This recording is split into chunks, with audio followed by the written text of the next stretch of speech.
Question marks start అయ్యేది నాకు. But I don't know what to do. నేను ఏం చేయాలి, ఎలా చెప్పాలి, ఒక భయం. పిల్లలు ఏడ్పించడం స్టార్ట్ అయ్యి యూనో విలేజెస్ ఇప్పుడంటే అందరూ ఈక్వాలిటీ వచ్చేస్తుంది. ఆ అబ్బాయి పని లేదు, అమ్మాయి పని లేదు. ఇప్పటికీ స్టిల్ విలేజెస్ ఏంటంటే ఆడవాళ్ళ పనులు వేరు, మగవాళ్ళ పనులు సెపరేట్ చేస్తారు, డిఫరెన్స్ చూపిస్తారు. మగవాళ్ళంటే కట్టెలు కొట్టాలి, లేకపోతే సంథింగ్ ఏదో పొలం పనికి బయటకు వెళ్ళి అట్లా ఉంటుంది. ఆడవాళ్ళంటే గిన్నెలు తోమాలి, కళ్ళాచాలి, పెట్టాలి, ఈ ఫీలింగ్స్ ఉంటాయి. ఐ యూస్ టు చిన్నప్పటి నుండి కూడా నేను కల్లాపు చల్లటం, ముగ్గులు పెట్టడం, బౌల్స్ క్లీన్ చేయటం, ఇల్లు ఉడ్చటము, ఇలాంటి పనులే చేస్తుంటేదాన్ని. అందరు ఎకరాలు చేసేవాళ్ళు, 0.5 కాడని, రేకులు కూడా ఇలాంటి పదాలతో పిలిచేవాళ్ళు. అవి హర్ట్ అయ్యాయి నాకు. బట్ ఆ పదాలకి మీనింగ్ కూడా నాకు తెలిసేది కాదు. అట్లనే చాలా బాధపడేదాన్ని. అలా డిస్క్రిమినేషన్ అవుతుంది. నేను 9th క్లాస్కి వచ్చినప్పుడు 14 years అప్పుడు ఇంట్లో ఎవరు లేరు. అమ్మ చీర కట్టుకొని బయటకు వచ్చి తిరుగుకుంటా, కల్లాచల్లి ముగ్గులు పెట్టుకుంటాను.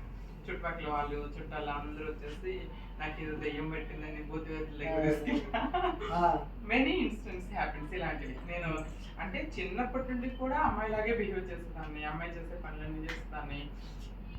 నా క్వశ్చన్ మార్క్స్ స్టార్ట్ అయ్యి అద్దం ముందు చూసుకున్నప్పుడు నాతో నేను యుద్ధం ఇన్సైడ్ నేను వేరు, అవుట్ సైడ్ నేను వేరు. ఎందుకు నేను ఇలా నటించాల్సి వస్తుంది, నేను బాధపడుతూ భయపడుతూ ఉండేదాన్ని. వెనెవర్ నాకు 15 years వచ్చినప్పటికీ నాకు ఒక మైండ్ మెచ్యూరిటీ అనేది వస్తుంది. వాట్ ఈజ్ వాట్ అనేది ఇప్పుడు అర్థమయ్యేదా. అంటే I feel I girl.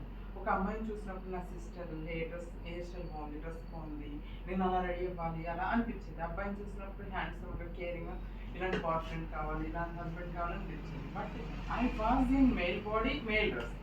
That time I decided ఈ బాడీ నాది కాదు, నా కోరికలు, నా బిహేవ్ లైక్ ఏ గర్ల్ ఇలా ఉన్నాయి అని చెప్పేసి డిసైడ్ అయ్యాను. అమ్మకి అర్థమైపోయింది. అమ్మకి చెప్పలేదు, కానీ నేను అమ్మ శారీస్ కట్టుకొని తిరగటం, ఇంట్లో అమ్మాయిలాగా బిహేవ్ చేయటం అమ్మకి అర్థమైపోయింది. అమ్మ 2-3 సార్లు చెప్పింది, అలా నన్ను అందరూ ఏడిపిస్తున్నారు, నువ్వు స్ట్రిక్ట్గా. నేను ట్రై చేసేదాన్ని, ఎంత ట్రై చేసినా నా వల్ల అయ్యేది కాదు. యూనో ఒక అమ్మాయికి అబ్బాయి డ్రెస్ వేసి నటించు అంటే నటించడం ఏమీ తెలిసిపోతుంది ఈజీగా. నాదే అలానే అయ్యేది. అబ్బాయి డ్రెస్ వేసుకునేదాన్ని, అబ్బాయిలాగా బిహేవ్ చేయమని అనేవాళ్ళు, కానీ అబ్బాయి డ్రెస్ వేసుకున్నప్పటికీ కూడా అమ్మాయిలాగే బిహేవ్ చేస్తాను. చుట్టుపక్కల అక్క వాళ్ళతో కూర్చొని అష్టాచమ్మాలు, తొక్కులు బిళ్ళ ఆడుకోవడం, అలాంటి ఏం లేవు. తొక్కుడు బిళ్ళ ఆడతాము, అష్టచమ్మ వాటిలో ఫస్ట్ వచ్చేదాన్ని. మళ్ళీ అష్టచమ్మ, తొక్కుడు బిళ్ళ, ఇంకా ఈ లేడీస్ గేమ్స్ ఆడుతూ ఉండేదాన్ని. ఈ అచ్చగిల్లలు ఇవన్నీ ఆడతాను. బాగుంటాయండి, చాలా బాగుంటాయి. అట్లా ఆడుకుంటూ ఉండేదాన్ని. అందరూ ఏడిపించే వాళ్ళు, చీరలు కట్టుకోవడం ఇంట్లో. అట్లా అమ్మకి అనుమానం వచ్చింది. బట్ నేను కమ్యూనిటీలోకి వెళ్ళిపోతే నా లైఫ్ స్పాయిల్ అయితే ఉద్దేశంతో అమ్మ నాకు కౌన్సిలింగ్ చేసేది. వాళ్ళు వెళ్ళొద్దు, చదువుకోవాలి. మెనీ టైమ్స్ నేను అమ్మకి అమ్మ నేను ఇంట్లో వెళ్ళిపోతాను, అందరూ నన్ను అవమానిస్తున్నారు, నాన్న నన్ను ఇష్టపడట్లేదు అని బాధపడేదాన్ని. But I don't know the way, ఎలా వెళ్ళాలి, ఎక్కడికి వెళ్ళాలని తెలుసు.